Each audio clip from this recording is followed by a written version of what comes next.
welcome to Honest Car Reviews. My name is Eric and this is the Jaguar F-Type R convertible.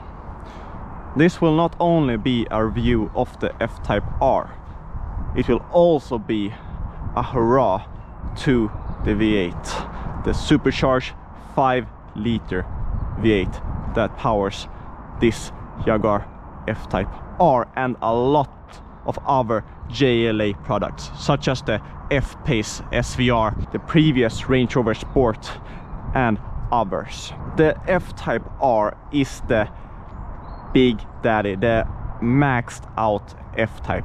575 horsepower, 700 Newton meters of torque and an exhaust sound like no, and I mean no other.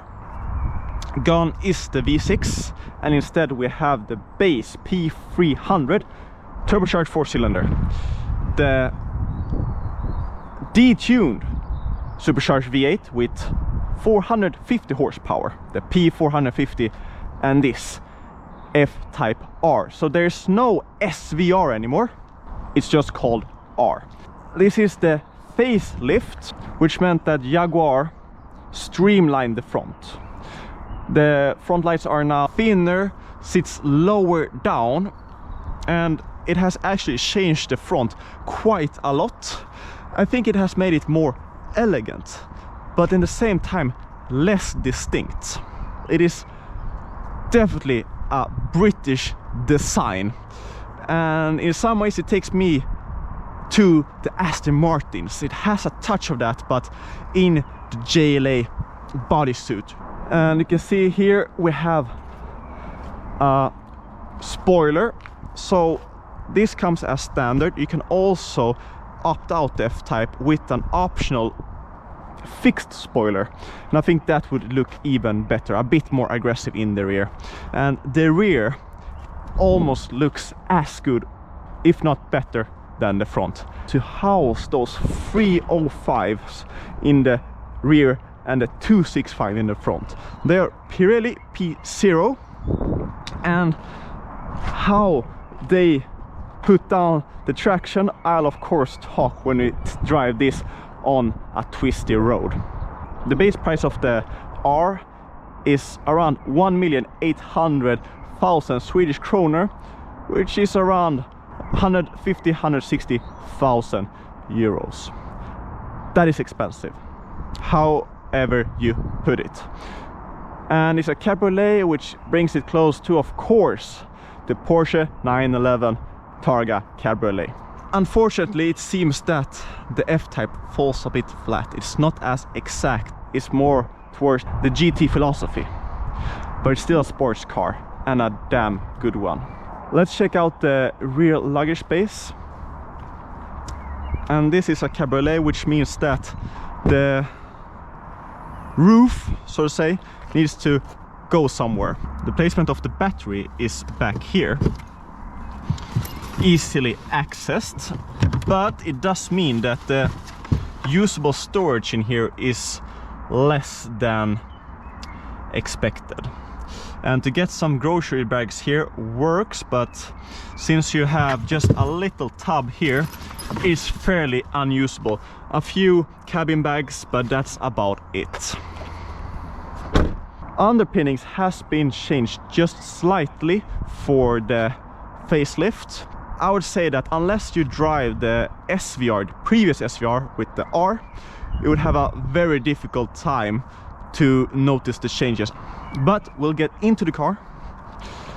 And one thing that you should know when you have a passenger is that if you press the key fob to open the car once, the driver's handle will pop out.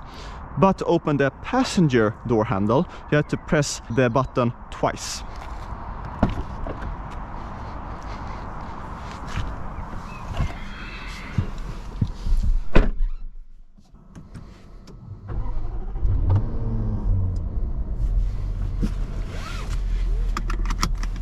You will see the not latest generation infotainment system.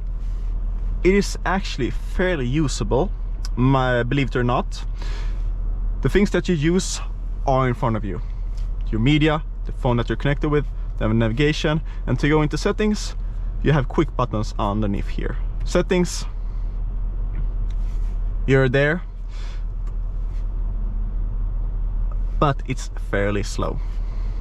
You have manual controls for your climate, which thank you Jaguar for that. Great tactile feedback. However, when it rains, the cabin fogs up very quickly, which means that you need to go from auto to control the fan speed manually to demist the interior. And in general, the auto air condition in the Jaguar F-Type is quite poor at keeping the temperature that you set. Steering wheel buttons, great. They might not look the best in terms of the material, but the feedback, how usable they work every time. Great there, Jaguar. And the R detail down here, great touch. Control the driving modes, you have this button. So up puts you into rain, ice and snow. The car starts in normal comfort, and then you go into dynamic mode, and then the exhaust sounds more, which you can also quiet down by the push of a button. If I swipe to, let's see here, dynamic I, you can see how the car is set up. So right now the engine is in dynamic, but I can change it to comfort individually. So the factory setting, which is dynamic, but to go into my setting, I can put the gears into less aggressive, suspension to more comfort oriented. Great to have. And to turn off the traction control, you hold down this button. DC is off. There's also track DSC. I don't know how I activate track DSC. It seems that there is a bit of a secret push sequence that you need to do. I just happened to be able to press it and it activated the track DSC. But in normal, the traction control is very aggressive. It does let you play a bit sideways, just a little bit, but in the track, when you turn off the traction control, it lets you play a lot. I haven't tested in the track DSC, but I guess that will let you play even more. The car is four-wheel drive, which I think is a good thing, because even though we have 305s in the rear, it's 575 horsepower and 700 Newton meters of torque, and you need to respect that. So this feels very much like a GT car in its setup. The steering is a bit on the heavier side, and it feels like it's just meant to go long distances, to go straight, to eat up miles on the highway. The suspension, of course, on the sportier side, but it has some softness to it that just plays into the GT-ness of this car. Not as poised as a 911, and I'm thankful for that we have different flavors of cars to choose from in this category. This car just loves to drink fuel. Right now I'm driving very calmly and normally, and I'm averaging about 8.7 liters per 100 kilometer, and that is basically how low you will be able to have your fuel consumption in this car. Driving more spiritually and in city driving, start-stop traffic, you could easily go over 20 liters per 100 kilometer. It's one of the first year's cars that I've driven. So you don't buy this for it to be fuel efficient, and to be fair, if you can afford this car, you don't really care about that either. The pedals behind the steering wheel are maybe out of metal, but they feel plasticky, and the action of them, when you hit them, they feel very plasticky. The gearbox is ZF 8-speed, if I'm not mistaken, a torque converter type, and it is perfectly combined with that supercharged V8. Super smooth, never misses a beat, is always in the right gear, and thanks to the torque of that engine, it's really easy to drive it, really easy to pass. Never really need to pick down many gears.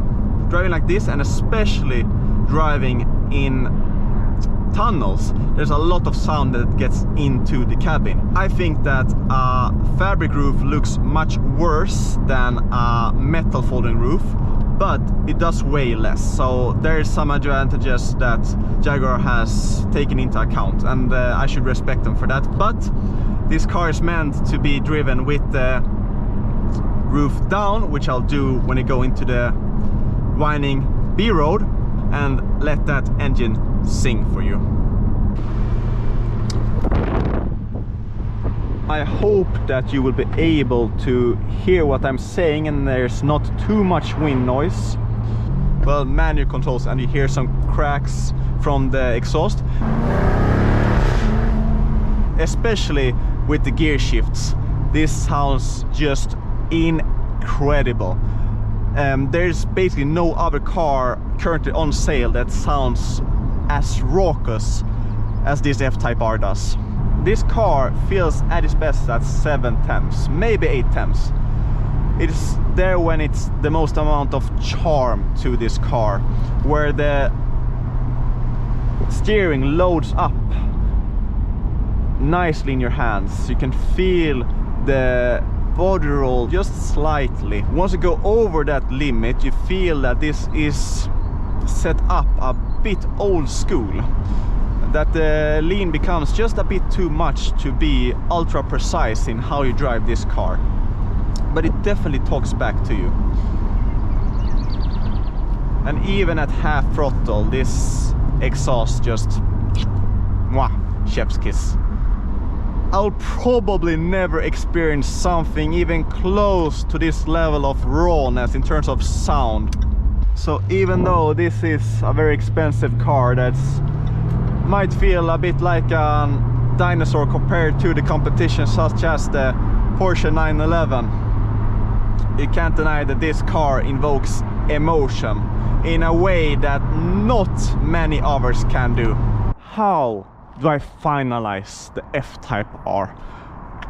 Well, it is a dinosaur, but in the absolutely best way possible. That engine, that sound can't be found elsewhere. It can only be found in this F-Type R. 575 horsepower, 700 newton meters of torque, a supercharged V8 with all of the supercharged noise and that exhaust.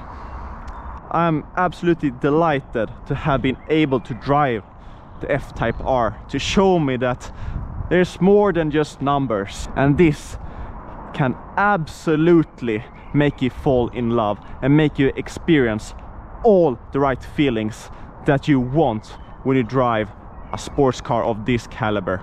And that is my final conclusion of the Jaguar F-Type R. See you next time.